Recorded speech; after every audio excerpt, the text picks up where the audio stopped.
Hello, everyone. Welcome to the podcast Let's Get Lit, Rhetorical. My name is Josie Steinmetz, and I will be your host for this episode and all other episodes to come. So today we are really going to be talking about rhetorical analysis of ads. Specifically, I am going to be discussing an ad for the Nissan Leaf.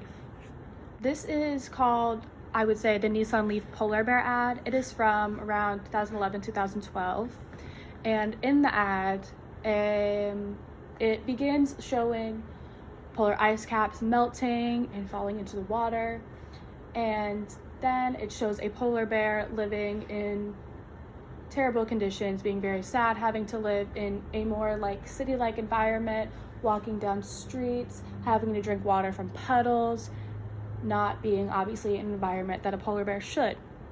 And in the end, a person has a Nissan Leaf that they are charging with an electric, as a Nissan Leaf does, because it is an electric car, and a polar bear walks up to the person and gives them a hug, as in thanking them for using an electric car.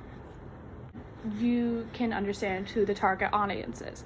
The audience is pretty much just the general public, anyone who uses a car as their day-to-day transportation. Nissan wants people to buy their car, so they target everyone who buys cars, and really they are really pulling at the strings of people who really care about the environment, want to help in any way they can and make a difference and help the environment, really.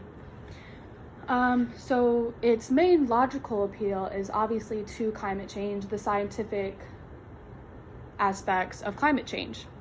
It obviously shows the polar ice caps melting, which is something that can be scientifically backed up, so they're really appealing to that.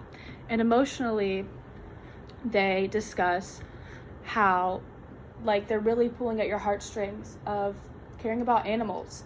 So many people care about animals, and Nissan recognizes that and uses that to their advantage. They want to show you how you not driving an electric car is going to hurt the environment and therefore hurt animals, therefore make them die and have to live in very bad environments for them and just not be able to survive and maybe eventually go extinct.